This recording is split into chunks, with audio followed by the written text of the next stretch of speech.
Hello everyone, आप सभी का इम्पैक्ट एजुकेशन हब के इस ऑनलाइन प्लेटफॉर्म पर हार्दिक स्वागत है।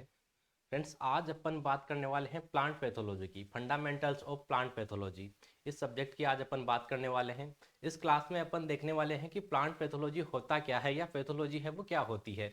इसके अलावा अपन देखेंगे इसकी हिस्ट्री के बारे में, इतिहास के बारे में अपन देखेंगे कि कौन कौन से साइंटिस्ट हैं, उन्होंने क्या क्या रिसर्च किया है, तो उसके बारे में इस क्लास में अपन डिस्कस करने वाले हैं।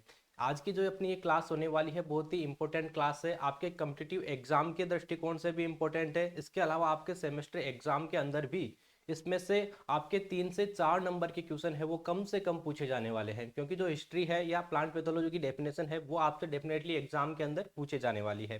तो चलिए स्टार्ट करते हैं अपन आज की इस क्लास को। आज अपन बात करेंगे सबसे पहले पैथोलॉजी के बारे में, यानी प्लांट पैथोलॉजी के बारे में अपन बात करेंगे कि प्लांट पैथोलॉजी है वो होता क्या है। तो प्लांट पैथोलॉजी और फाइटोपैथोलॉजी, जो प्लांट पैथोलॉजी है इसको आप फाइटोपैथोलॉजी भी कह सकते हो। तो ये आपको ध्यान रखना है, प्लांट पैथोलॉजी और फाइटोपैथोलॉजी है वो एक ही चीज है, दोनों अलग अलग चीज नहीं है। कई जगह क्या होता है, आपसे जैसे पूछ लिया कि फाइटोपैथोलॉजी है उसके फादर कौन है, और आपसे फिर पूछ लिया कि प्लांट पैथोलॉजी है उसके फादर कौन है। तो दोनों के फादर है वो एक ही है, तो ये आपको ध्यान रखना है, दोनों चीजें हैं वो एक ही है। प्लांट पैथोलॉजी या phytopathology is the branch of agriculture, यानी जो फाइटोपैथोलॉजी है या प्लांट पैथोलॉजी है वो कृषि विज्ञान की एक ब्रांच है, एग्रीकल्चर की एक ब्रांच है, और आप कह सकते हो कि ये बायोलॉजिकल साइंस है उसकी भी एक ब्रांच है, विज्ञान की भी एक शाखा है। Which deals with the plant disease, जो किसके साथ में डील करती है, जो पौधे की बीमारियां हैं, रोग है, उनसे ये डील करती है, उससे संबंधित है। तो हिंदी की अगर मैं बात करूं तो आप सीधा सीधा कह सकते हो कि जो प्लांट पैथोलॉजी है, अगर हिंदी वर्ड की मैं बात करूं तो आप कह सकते हो पादप रोग विज्ञान। पादप रोग विज्ञान, जो प्लांट पैथोलॉजी है इसको आप कह सकते हो पादप रोग विज्ञान। तो प्लांट पैथोलॉजी की अगर डेफिनेशन की, हिंदी की डेफिनेशन की मैं बात करूं तो आप कह सकते हो कि जो प्लांट पैथोलॉजी है या पादप रोग विज्ञान है या फाइटोपैथोलॉजी है वो अपने कृषि विज्ञान या जैविक विज्ञान की एक शाखा है जो पौधों की बीमारियों से संबंधित है। तो ये इसकी डेफिनेशन की बात हो गई कि प्लांट पैथोलॉजी है वो क्या होती है। तो आपके सेमेस्टर एग्जाम में डेफिनेटली आपसे पूछा जाने वाला है कि प्लांट पैथोलॉजी है वो क्या होती है। तो हिंदी और इंग्लिश दोनों लैंग्वेज को अपन एक साथ लेके चल रहे हैं, तो आपको ध्यान रखना है प्लांट पैथोलॉजी के बारे में। फिर अपन बात करते हैं फाइटोपैथोलॉजी, या जो अपना प्लांट पैथोलॉजी है वो कौन सी भाषा का शब्द है या कौन कौन से वर्ड से मिलके ये बना है। तो phytopathology is a Greek word, जो ग्रीक वर्ड है फाइटोन, उससे बना है। इसके अलावा जिसका मतलब होता है प्लांट, फाइटोन है उसका मतलब, उसका जो मीन है, उसका जो मतलब है वो होता है प्लांट, या आप कह सकते हो पौधा। प्लस दूसरा जो वर्ड है वो है पैथोज, और पैथोज का मतलब होता है डिजीज, या आप कह सकते हो रोग। रोग कह सकते हो या बीमारी आप कह सकते हो, रोग या बीमारियां। और थर्ड जो वर्ड है इसके अंदर वो है लोगस, और लोगस का मतलब होता है डिस्कोर्स या नॉलेज, या आप कह सकते हो ज्ञान, या इसके बारे में रिसर्च करना। तो पौधों के रोग या बीमारियां हैं उसके बारे में नॉलेज या उनसे संबंधित ज्ञान अगर आप प्राप्त करते हो तो वो क्या होगा, फाइटोपैथोलॉजी होगा। तो ये आपको ध्यान रखना है। फाइटो जो वर्ड है वो ग्रीक वर्ड है, जबकि जो लॉजी वर्ड है इसके अंदर वो आपको पता है कि ये ग्रीक भाषा का शब्द है, दोनों जो वर्ड है इसमें ग्रीक भाषा के शब्द है। तो आपको ये ध्यान रखना है, फाइटोपैथोलॉजी है वो ग्रीक भाषा के 3 अलग अलग शब्दों से मिलकर बना है। पहला जो वर्ड है वो है फाइटोन, जिसका मतलब होता है प्लांट या पौधा, आप हिंदी में कह सकते हो। दूसरा जो वर्ड है वो है पैथो, जिसका मतलब होता है डिजीज या रोग आप कह सकते हो। और थर्ड जो है वो है लोगस, लोगस का मतलब होता है डिस्कोर्स या नॉलेज या ज्ञान आप कह सकते हो। तो ये इसके मतलब की बात हो गई। इसमें से भी आपके सेमेस्टर एग्जाम में जैसे फिल इन द ब्लैंक्स आते हैं उसमें आपसे क्वेश्चन पूछ लिया। इसके अलावा एमसीक्यू टाइप का जो क्वेश्चन आता है उसमें आपसे क्वेश्चन पूछा जा सकता है कि कौन सी वर्ड्स का है, कौन सी लैंग्वेज का है, कौन कौन से वर्ड से बना है, उनका मतलब क्या होता है। नेक्स्ट अपन बात करते हैं हिस्ट्री ऑफ प्लांट पैथोलॉजी की, यानी जो पादप रोग विज्ञान है उसके इतिहास की अपन बात करते हैं, इसकी हिस्ट्री की अपन बात करते हैं। तो सबसे पहले अपन बात करते हैं एंटोन वान ल्यूवेनहॉक। जो एंटोन वान ल्यूवेनहॉक है उन्होंने डिस्कवर किया था compound microscope and observe micro organism, जो सूक्ष्म जीव है उनको ऑब्जर्व किया था उन्होंने। माइक्रोस्कोप जो कंपाउंड माइक्रोस्कोप है उसकी जो खोज है सबसे पहले किसने की, एंटोन वॉन ल्यूवेनहॉक ने की, और उन्होंने माइक्रो ऑर्गेनिज्म है उनको उससे देखा। तो father of microscopy and father of microbiology जो कहा जाता है वो कहा जाता है एंटोन वॉन ल्यूवेनहॉक को, क्योंकि इन्होंने सबसे पहले माइक्रोस्कोप की डिस्कवरी की थी। तो माइक्रोस्कोपी के फादर है वो कौन हो गए, एंटोन वॉन ल्यूवेनहॉक हो गए। और उससे इन्होंने देखा था माइक्रो ऑर्गेनिज्म। तो माइक्रो ऑर्गेनिज्म की जो स्टडी अपन करते हैं वो करते हैं माइक्रोबायोलॉजी में। तो जो माइक्रोबायोलॉजी है उसके पिता है वो भी किसे कहते हैं अपन, एंटोन वॉन ल्यूवेनहॉक को कहते हैं। तो ये आपको ध्यान रखना है। नेक्स्ट अपन बात करते हैं इटालियन साइंटिस्ट या बॉटनिस्ट थे P A Micheli. Propose that fungi comes from spores. उन्होंने बताया कि जो फंजाई है वो स्पोर्ट्स से बनती है या स्पोर्ट्स से अपने को प्राप्त होती है, स्पोर्ट्स से आप उसको प्राप्त कर सकते हो। तो ये पीए मिचेली है, इन्होंने सबसे पहले फंजाई है उसको डिस्कवर किया था। And he published a book Nova plantarum genera. तो ये भी आपको ध्यान रखना है, सीधा आपसे एग्जाम में पूछ लिया या कॉम्पिटिटिव एग्जाम में आपसे पूछ लिया कि नोवा प्लांटेरम जेनेरा है जो बुक है वो किसके द्वारा लिखी गई थी, यानी उसके राइटर कौन है या किसने पब्लिश की थी। तो पीए मिचेली ने ये पब्लिश की थी। इन विच ही गेव डिस्क्रिप्शन अबाउट, इन्होंने जो डिस्क्रिप्शन दिया था वो दिया था फंजाई के बारे में। फंजाई के बारे में उन्होंने उन बुक में अंदर डिस्क्रिप्शन दिया। उसमें 1900 स्पीसीज थी, उनमें 900 जो स्पीसीज थी वो फंजाई की थी, फंगस की थी। ये आपको ध्यान रखना है। इसलिए जो फादर ऑफ माइकोलॉजी अपन कहते हैं वो कहते हैं पीए मिचेली को। और माइकोलॉजी के अंदर अपन जो स्टडी करते हैं वो करते हैं फंजाई की। फंजाई है उसकी अगर स्टडी अपन जिस ब्रांच में करते हैं उसी को अपन क्या कहते हैं, माइकोलॉजी कहते हैं। तो माइकोलॉजी के जो पिता है वो कौन हो गए भाई, पीए मिचेली। माइकोलॉजी मिचेली आप ध्यान रख सकते हो। तो ध्यान रखना है आपको, फादर ऑफ माइकोलॉजी है वो पीए मिचेली है। नेक्स्ट अपन बात करते हैं फ्रेंच बोटनिस्ट थे टिलेट। पब्लिश्ड ए पेपर ऑन बंट और स्टिंकिंग स्मोट ऑफ व्हीट। जो व्हीट होता है उसके अंदर जो बंट होता है उसके जो खोज सबसे की थी या सबसे पहले जो पेपर पब्लिश किया था वो क्या था, टिलेट ने। तो ये भी आपको ध्यान रखना है। और discovered bunt as a disease of wheat. और इन्होंने ही डिस्कवर किया था कि जो बंट है वो व्हीट का डिजीज है। तो ग्रेट ग्रैंडफादर ऑफ फाइटोपैथोलॉजी के नाम से भी इनको जाना जाता है। ग्रैंडफादर भी इसको कहा जाता है, यानी जो फाइटोपैथोलॉजी है, प्लांट पैथोलॉजी है, उसके दादाजी जो ग्रैंडफादर है वो किसे कहते हैं अपन भाई, टिलेट को कहते हैं। तो ये आपको ध्यान रखना है। French scientist I V Prevost showed bunt of wheat is cause by a fungus. और जो आईवी प्रीवोस्ट है उन्होंने ये डिस्कवर किया या इन्होंने ये शो किया कि जो व्हीट है उसके अंदर जो बंट डिजीज होता है वो होता है फंगस के द्वारा। इन्होंने ये खोज की। नेक्स्ट है E M. Fries published Systema Mycologicum for naming of fungi. और इन्होंने फंजाई का जो नाम अपन देते हैं उसके लिए सिस्टेमा माइकोलॉजिकम है वो डिस्कवर किया या पब्लिश किया। ई.एम. फ्रीज आपको ध्यान रखना है। He is called as Linnaeus of mycology. इसको लीनियस माइकोलॉजी भी कह सकते हो। And founder of modern fungal taxonomy. जो मॉडर्न फंगल टेक्सोनोमी है उसके फाउंडर है, वो भी आप इसको कह सकते हो। तो ये आपको ध्यान रखना है।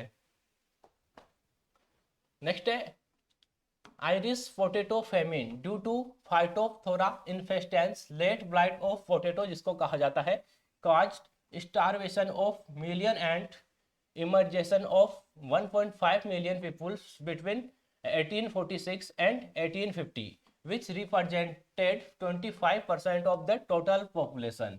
यानी 1845 के अंदर जो आयरिस आलू अकाल हुआ था वो हुआ था फाइटोप्थोरा इन्फेक्टेंस के कारण। और 1846 और 1850 के बीच में लाखों लोगों के अंदर इससे भुखमरी हुई थी। और इसके अंदर 1.5 मिलियन लोगों का है वो प्रवासन हुआ था, यानी वो एक जगह छोड़ के दूसरी जगह चले गए थे।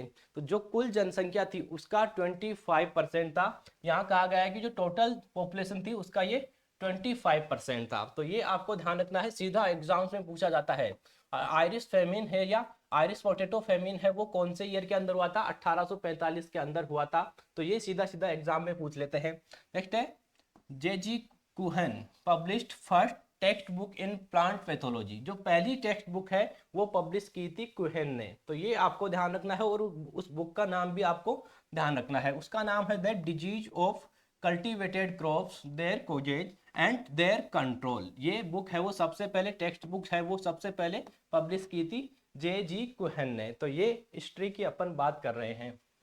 नेक्स्ट है Anton de Bary from Germany. जो एंटोन डी बेरी है जर्मनी के थे, जर्मनी के साइंटिस्ट थे। तो उन्होंने elucidated the life cycle of Phytophthora infestans experimentally and concluded that potato late blight is caused by the fungus. इन्होंने जो फाइटोप्थोरा है इन्फेस्टेंस उस पर एक्सपेरिमेंट किया था और इन्होंने एक कंक्लूजन निकाला था कि जो पोटेटो लेट ब्लाइट होता है वो फंगस के द्वारा होता है. He is considered as father of plant pathology in world. ये आपको ध्यान रखना है, बहुत ही इंपॉर्टेंट है. वर्ल्ड के अंदर जो प्लांट पैथोलॉजी है उसके जो पिता है वो किसे कहा जाता है, वो है Anton de Bary. Anton de Bary reported the heteroecious nature of wheat stem rust pathogen. और ये भी आपको ध्यान रखना है, जो वीट के अंदर स्टेम रस्ट होता है उसका हेट्रोसियस नेचर है वो किसने डिस्कवर किया था, एंटोन डी बेरी ने डिस्कवर किया था. And coined the term symbiosis, और सिम्बायोसिस टर्म है वो भी किसके द्वारा दिया गया, एंटोन डी बेरी के द्वारा दिया गया था. तो ये आपको ध्यान रखना है. इन्होंने कहा कि the lichen consist of a fungus and an algae. इन्होंने कहा कि जो लाइकेन होता है उसमें कवक व शैवाल दोनों होते हैं, यानी कवक भी उसके अंदर होते हैं और उसके अंदर एल्गी यानी शैवाल भी होते हैं. लाइकेन के अंदर दोनों कवक और शैवाल पाए जाते हैं. यानी सिम्बायोसिस है वो किसने दिया था, शब्द है वो किसने दिया था भाई, एंटोन डी बेरी ने दिया था. तो ये आपको ध्यान रखना है, जो चीजें यहाँ पे लिखी हुई है सारी चीजें हैं ये इंपॉर्टेंट है, तो ये आपको ध्यान रखना है. नेक्स्ट है Robert Hartig published a book in title important disease of forest trees. जो हार्टिंग है इन्होंने एक बुक पब्लिश की थी और उसका टाइटल था, उसका जो मेन टाइटल था वो था important disease of forest trees. And he is called as father of forest pathology. जो फॉरेस्ट पैथोलॉजी है उसके जो पिता है वो अपन किसे कहते हैं, रॉबर्ट हार्टिंग को कहते हैं. M S Woronin discovered and named the pathogen that cause club root of cabbage as Plasmodiphora brassicae. और जो वॉर्निन है उन्होंने डिस्कवर किया था क्लब रोट ऑफ कैबेज. जो कैबेज है, जो गोभी है, उसके अंदर जो क्लब रोट होता है वो किसने डिस्कवर किया भाई, वॉर्निन ने डिस्कवर किया था 1877 के अंदर. और वो किसके द्वारा होता है, उसका जो कोजल ऑर्गेनिज्म है वो है प्लाज्मोडिफोरा ब्रेसिकी. नेक्स्ट है पेरमेरियन एलेक्सिस PMA, या आप कह सकते हो Millardet accidentally discovered Bordeaux mixture for grape wine downy mildew control. जो ग्रेप वाइन डाउनी मिल्ड्यू होता है उसके कंट्रोल के लिए मिलाडेट है उसने बोर्डेक्स मिक्सचर है उसकी खोज की थी, उसको डिस्कवर किया था 1885 के अंदर. इसके अलावा 1881 की अपन बात करें तो HM ward worked out the life cycle of coffee leaf rust. जो कॉफी लीफ रस्ट है उसके लाइफ साइकिल की जो स्टडी की थी वो की थी वार्ड ने, HM वार्ड ने. And he is referred as father of tropical plant pathology. Tropical जो प्लांट पैथोलॉजी है उसके जो पिता है वो इनको कहा जाता है, HM वार्ड को ट्रॉपिकल प्लांट पैथोलॉजी के फादर कहा जाता है. तो ये भी आपको ध्यान रखना है. नेक्स्ट अपन बात करते हैं 1905 की. तो EJ Butler becomes the mycologist at IARI. जो EJ बटलर है ये माइकोलॉजिस्ट थे IARI के अंदर. उस टाइम जो IARI था उसका नाम हुआ करता था इंपीरियल एग्रीकल्चर रिसर्च इंस्टीट्यूट, जो कि पूसा के अंदर था. बाद के अंदर इसका नाम है वो चेंज कर दिया गया है. अभी प्रेजेंट की अगर अपन बात करें तो इंडियन एग्रीकल्चर रिसर्च इंस्टीट्यूट जो नई दिल्ली के अंदर है, तो ये इसका वर्तमान में नाम है. उस टाइम इसका नाम हुआ करता था इंपीरियल एग्रीकल्चर रिसर्च इंस्टीट्यूट. वहाँ पे ये माइकोलॉजिस्ट थे EJ बटलर. और 1905 के अंदर इन्होंने एक मोनोग्राफ है वो लिखा था Indian wheat rust. Indian wheat rust है उस पर एक मोनोग्राफ इन्होंने लिखा. 1918 के अंदर ही published book on fungi and disease. और इन्होंने 1918 के अंदर एक बुक पब्लिश की फंजाई और डिजीज. तो ये भी आपको ध्यान रखना है. इन plants father of Indian plant pathology भी इनको कहा जाता है. तो वर्ड के अंदर आपने देखा. इसके अलावा आपको ध्यान रखना है कि इंडिया के अंदर, भारत के अंदर जो प्लांट पैथोलॉजी है उसके पिता है वो किसको कहा जाता है, उसके जनक है वो किसको कहते हैं, तो वो कहते हैं अपन EJ बटलर को. इंपॉर्टेंट लाइन है आपको ये ध्यान रखनी है. और इन्होंने जो बुक पब्लिश की है fungi and disease in plants, ये भी आपको ध्यान रखनी है. नेक्स्ट है he is called as the father of Indian mycology. जो इंडियन माइकोलॉजी है उसके पिता भी इनको कहा जाता है father of Indian plant pathology. He was first director of Imperial Bureau of Mycology. ये पहले डायरेक्टर थे इंपेरियल ब्यूरो ऑफ माइकोलॉजी के. प्रथम जो डायरेक्टर थे वो यही थे, ईजे बटलर थे। 1928 की अपन बात करते हैं, sir Alexander Fleming isolated the antibiotic penicillin from the fungus penicillium notatum. ये इंपॉर्टेंट है, ये आपको ध्यान रखना है। अलेक्जेंडर फ्लेमिंग है, उन्होंने सबसे पहले एंटीबायोटिक है पेनिसिलिन, उसकी खोज की थी 1928 के अंदर, और फंगस से वो इन्होंने डिस्कवर की थी। कौन से फंगस से?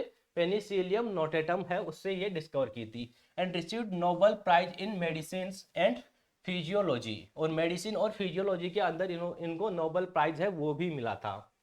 1942 की अगर अपन बात करें तो H.H. Flor developed gene for gene hypothesis in flax rust. इन्होंने जीन फॉर जीन हाइपोथेसिस है वो डिस्कवर की थी, वो दी थी, डेवलप की थी H.H. फ्लोर ने 1942 के अंदर। ये भी इंपॉर्टेंट है, ध्यान रखना है आपको कि जीन फॉर जीन हाइपोथेसिस है वो किसके द्वारा डेवलप की गई, किसने दी? तो H.H. फ्लोर ने ये दी थी, और किसके अंदर? फ्लैक्स रस्ट के अंदर।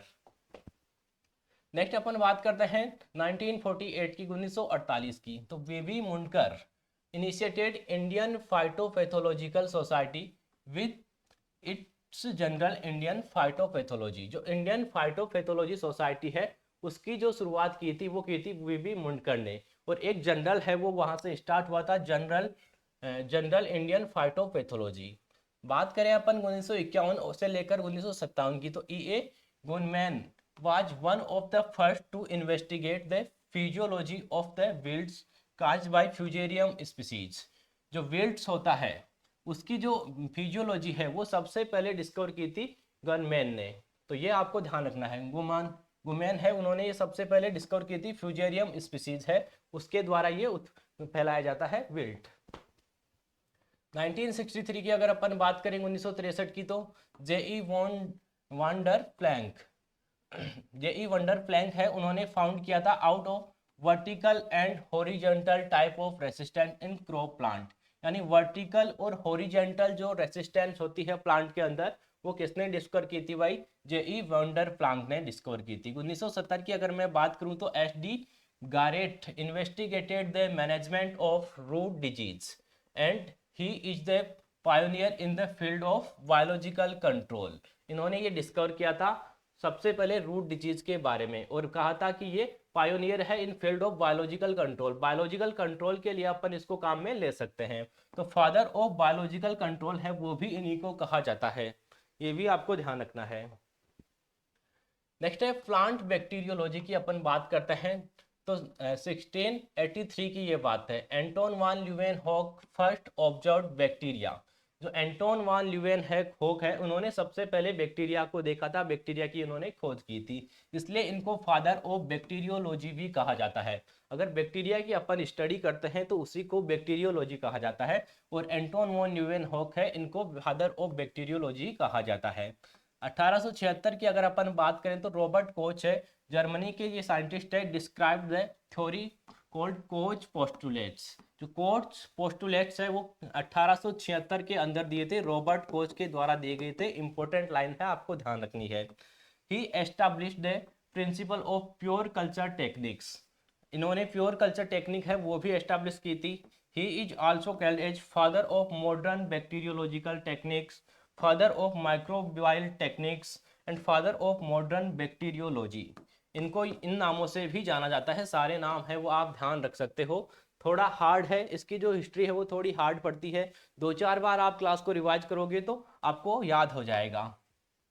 नेक्स्ट अपन बात करते हैं 1876 की, तो लुइस पास्चर है, disprove the theory of spontaneous generation of disease and propose germ theory in relation to the disease of man and animal.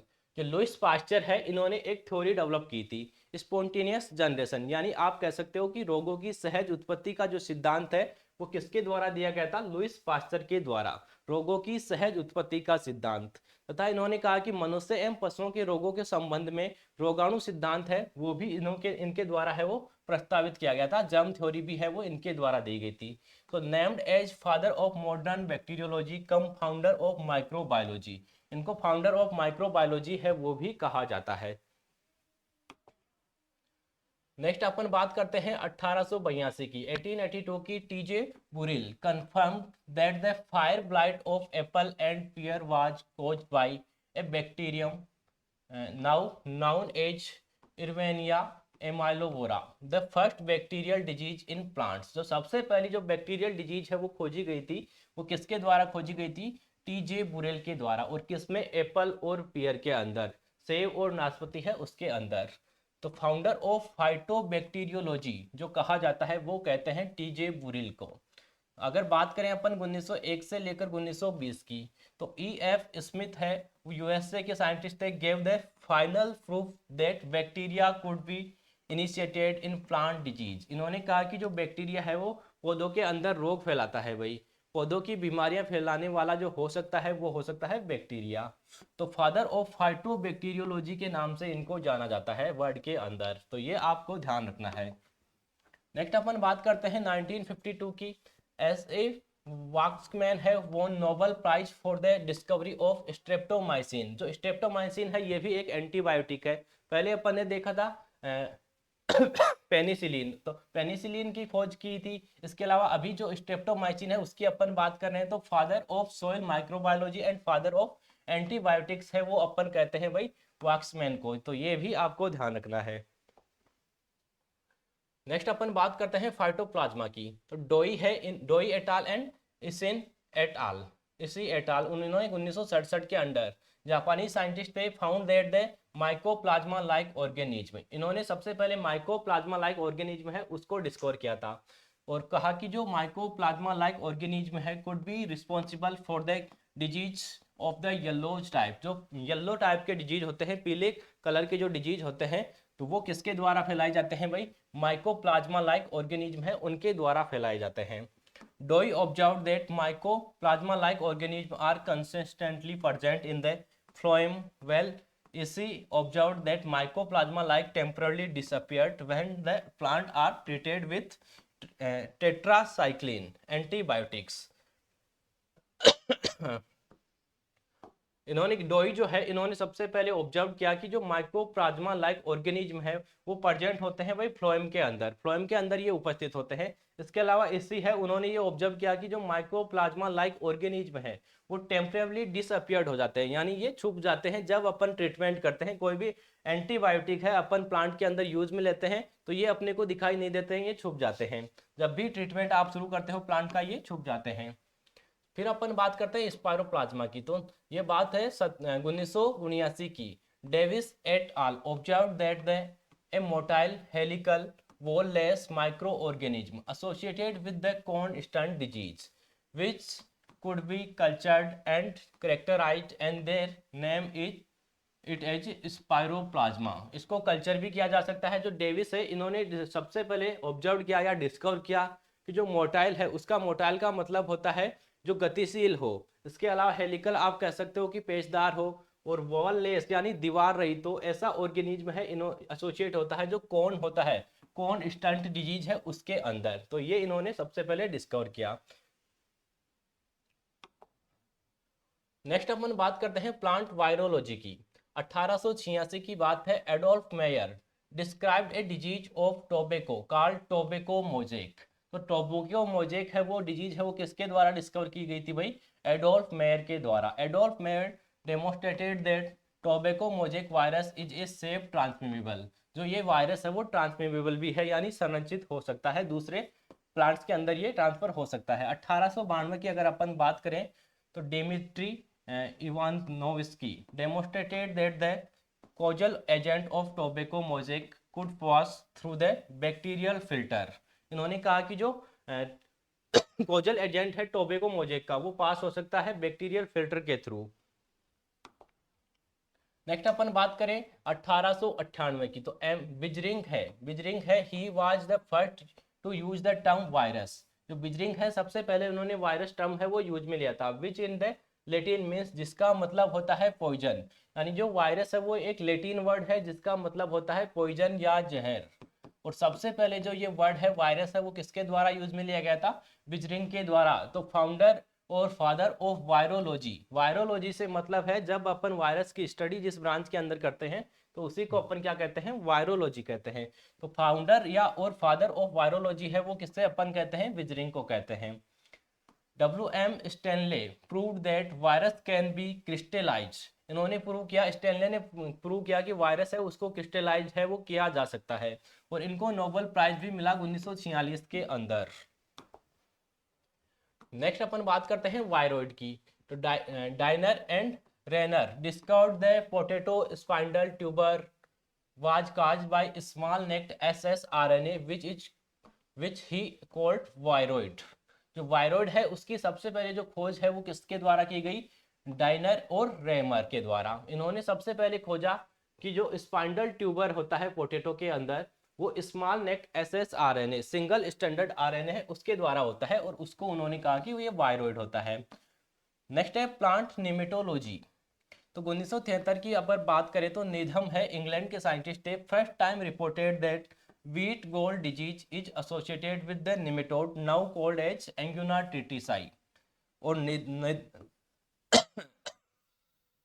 जो एनेकोब है उसको फाउंडर या फादर ऑफ निमेटोलॉजी कहा जाता है। तो ये आपको ध्यान रखना है, एनेकोब है उसको फाउंडर ऑफ निमेटोलॉजी के नाम से भी अपन जान सकते हैं, या इनके पिता निमेटोलॉजी के जो पिता है वो किसे कहते हैं भाई, एनेकोब को कहते हैं। तो ये क्लास है वो अपनी आज कंप्लीट होती है। आई होप आपको जो क्लास है वो अच्छी लगी होगी। थोड़ा डिफिकल्ट है, सब्जेक्ट ही थोड़ा डिफिकल्ट है, इसमें आप 2-4 बार क्लास को रिवाइज करोगे तो आपको याद हो जाएगी, और ये चीज़ें आपको याद भी करनी पड़ेगी, क्योंकि जो आप कॉम्पिटिटिव एग्जाम आगे देने वाले हो तो उनके अंदर जो क्वेश्चंस आते हैं वो इस हिस्ट्री से बिल्कुल पूछे जाते हैं। इसके अलावा आपके सेमेस्टर एग्जाम में भी अगर आपको अच्छे मार्क्स लाने हैं तो भी आपको ये साइंटिस्ट हैं उनके नाम है वो याद करने पड़ेंगे, किसने क्या किया था, कौन सा फादर है, ये सारी चीज़ें हैं वो आपको याद करनी पड़ेगी। तो आई होप आपको क्लास है वो अच्छी लगी होगी। तो क्लास को आपको सभी दोस्तों के साथ में शेयर करना है। Thank you.